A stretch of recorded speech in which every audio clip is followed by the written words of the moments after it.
Picture this. You wake up one morning 30,000 years ago and something is gone. The tool you spent days making, the food you saved for the coming cold, the pelt that keeps you warm at night. It didn't wander off. Someone took it. And now ask yourself the question that this whole story turns on. What do you do? There's no police to call, there's no phone, there's no courthouse, no judge, no written law, no prison to lock anyone away in. None of those things have been invented yet, and they won't exist for tens of thousands of years. So when someone stole, in the deep past of our species, what actually happened? What did ancient humans do about it? The answer is far stranger and far more revealing than you'd expect. Because hidden inside this simple question is the story of where justice itself came from.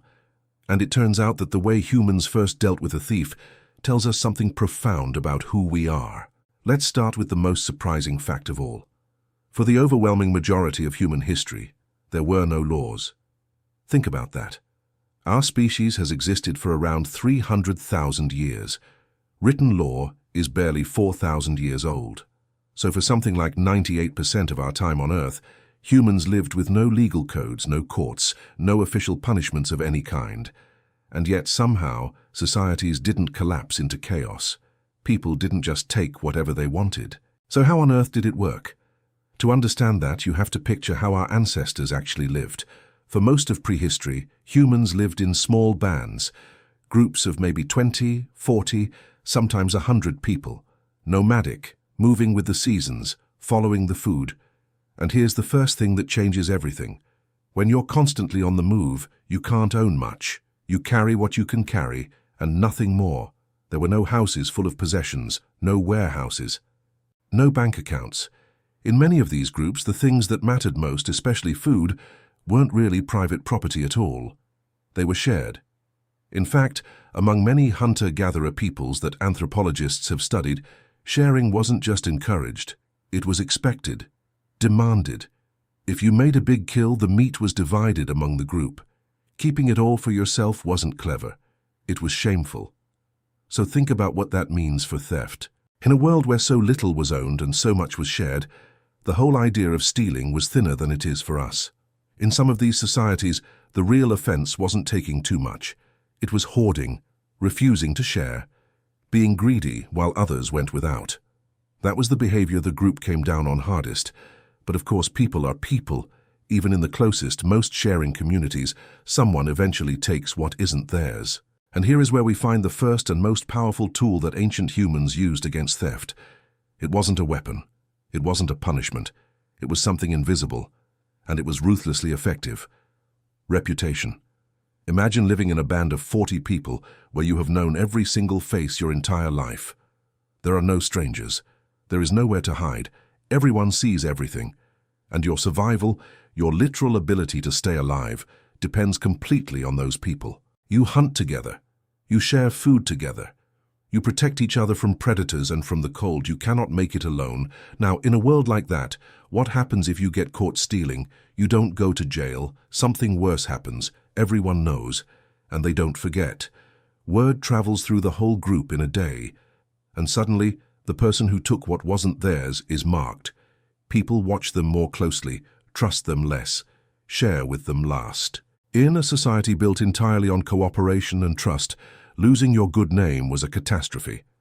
Anthropologists who lived among hunter-gatherer peoples watched this happen in real time. They saw groups use gossip, mockery, and relentless teasing as tools of control. If someone got greedy or arrogant or grabby, the whole group would cut them down with ridicule until they fell back in line. It sounds gentle compared to a prison. It was not. It was social pressure so powerful that people would rather starve a little than be shamed in front of everyone they knew and needed. But what if that wasn't enough? What if someone kept stealing, kept taking, kept breaking the trust that held the group together? Then the punishment escalated to something that, in that world, was truly terrifying. Exile. Being cast out of the band. To us, being told to leave a group sounds unpleasant but survivable. Back then, it could be a death sentence. Remember, you could not survive alone in the wild. Not really. A single human with no group to hunt with, no one to share food with, no one to keep watch while you slept, was desperately vulnerable. Predators, starvation, injury, the cold. The band was your entire life support system. And to be pushed out of it, to be told you no longer belonged, was often the same as being told you would probably die. So exile was the ultimate weapon. Not a cage, but the removal of the one thing every human needs most: other people.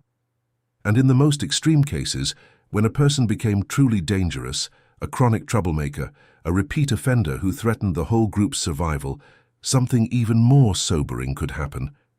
The band itself, by quiet agreement, might decide that person had to be removed permanently. Anthropologists have documented this among egalitarian societies, a kind of justice with no judge and no executioner in the formal sense, just a group reaching a grim consensus that one of their own had become a threat they could no longer live with. No courts, no trials as we know them, but justice of a raw and final kind all the same. Now, hold all of that in your mind, because everything is about to change. Because roughly 12,000 years ago, humans did something that transformed our species forever. We started to farm, we settled down, we stopped wandering, and began to build permanent homes, permanent villages, permanent towns. And with that single shift, the entire nature of theft exploded. Because now, for the first time, humans had things worth stealing on a whole new scale. Stores of grain that had to last through winter, herds of animals, land, homes filled with tools and goods, wealth that stayed in one place and piled up. Suddenly there was so much more to take, but there was a second change, and it was even more important. As villages grew into towns and towns grew into cities, groups became too big for everyone to know everyone, and that broke the ancient system completely. Remember, the whole power of reputation depended on being known, on there being no strangers. But in a city of thousands, you are surrounded by strangers. A thief could steal and simply vanish into the crowd. Gossip couldn't reach them. Shame couldn't touch them. The invisible web of reputation that had kept order for hundreds of thousands of years suddenly had holes big enough to walk through. And so humans had to invent something new to replace it. They had to write the rules down. This is the moment law is born. Around 4,000 years ago, in the ancient cities of Mesopotamia, we find some of the first written law codes in human history. And when you read what they say about theft, the first thing that strikes you is how astonishingly harsh they were. Take the famous code of King Hammurabi of Babylon, carved into stone nearly 3,800 years ago. This is where that phrase you know comes from, an eye for an eye.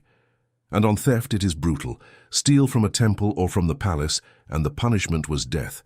Steal certain animals, and you had to pay them back many times over, sometimes 10 or 30 times the value. And if you couldn't pay that enormous fine, then you were put to death instead. Think about that. In the earliest written laws, a person could be executed simply for stealing if they were too poor to pay the penalty.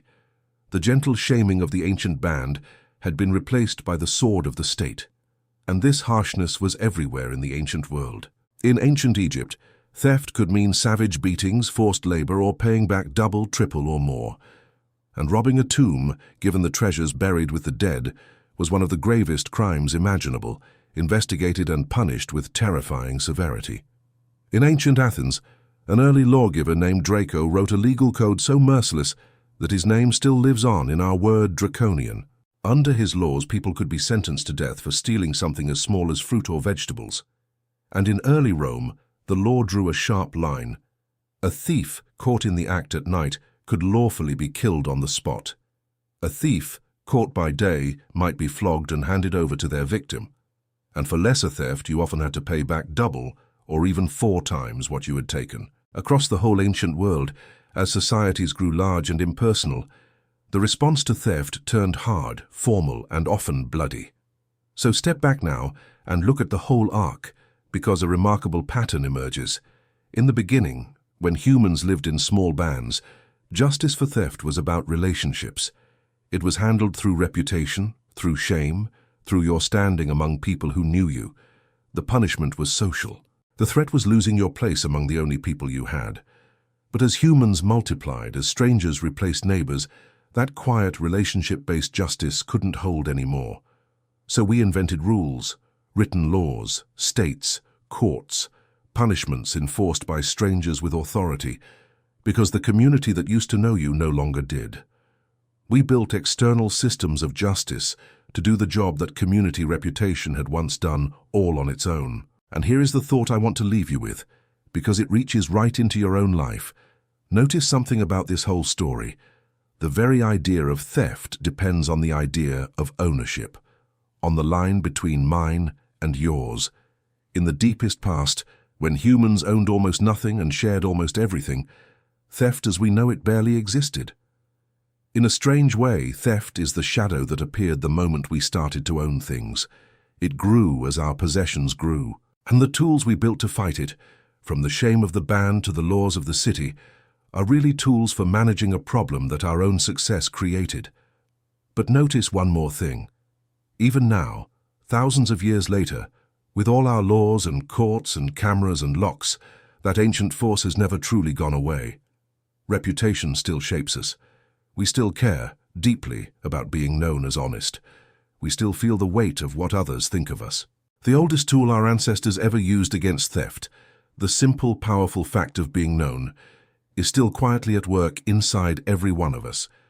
So the next time you lock a door, or sign a contract, or simply choose to do the right thing when no one is looking, remember where all of this began. It began around a fire in a small band of people who had almost nothing, and who discovered that the strongest force holding a community together was never the fear of punishment. It was the need to belong. And that, more than any law ever written in stone, is what first kept human hands honest.